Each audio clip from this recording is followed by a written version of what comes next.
ఈ పరీక్షలో ఫెయిల్ అయితే నాన్నగారు ఏమంటారో. ఎంత చదివినా అసలు ఏం ఎక్కట్లేదు. అక్క అక్క ఎక్కడేం చేస్తున్నావు? ఎగ్జామ్స్ కదా, వాటి కోసమే ఆలోచిస్తున్నాను. ఓ ఎగ్జామ్స్ గురించా? సర్లేరా, నాన్న బిర్యానీ తెచ్చారు. నువ్వు ఎగ్జామ్కి ప్రిపేర్ అయిపోయావా? ఎప్పుడో. పాస్ అయిపోతావా? ఫస్ట్ క్లాస్ అక్క. ఓ సరే పద.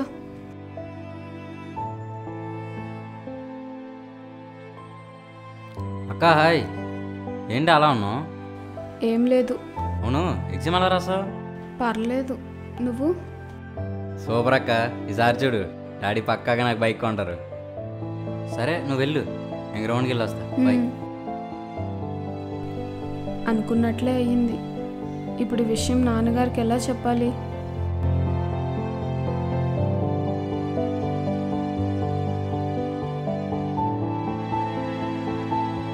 ఫెయిల్ అవుతానని చెప్పాలా? చెప్తే ఏమంటారో. వద్దు. ఇప్పుడు ఏం చేయాలి?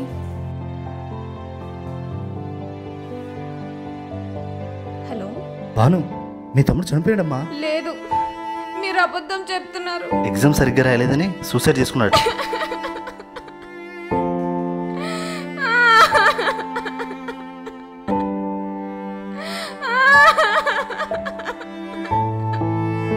పాస్ అయిపోతావా? నాకు ఫస్ట్ ర్యాంక్ ఏంటి? అయినా ఈ చదువులు నాకెక్కడెక్కుతున్నాయి?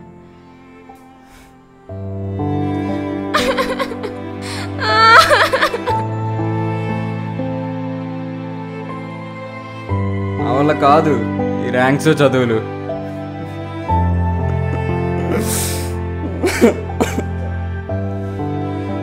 భారానికి మోయలేను. సరే నువ్వు వెళ్ళు, నేను గ్రౌండ్కి వెళ్ళి వస్తా. ఇదే నా చివరి అబద్ధం అక్క. ఇక ఈ అబద్ధాలకి, భారంతో కూడిన చదువులకి సారీ నాన్న. ఈ కొనుక్కొని చదివే చదువులు నా మైండ్కి అయితే ఎక్కుతున్నాయి, కానీ నా మనసును చాలా గాయపరుస్తుంది. సారీ అక్క.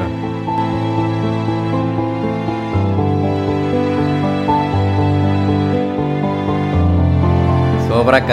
ఈసారి చూడు, డాడీ పక్కాగా నాకు బైక్ కొంటారు.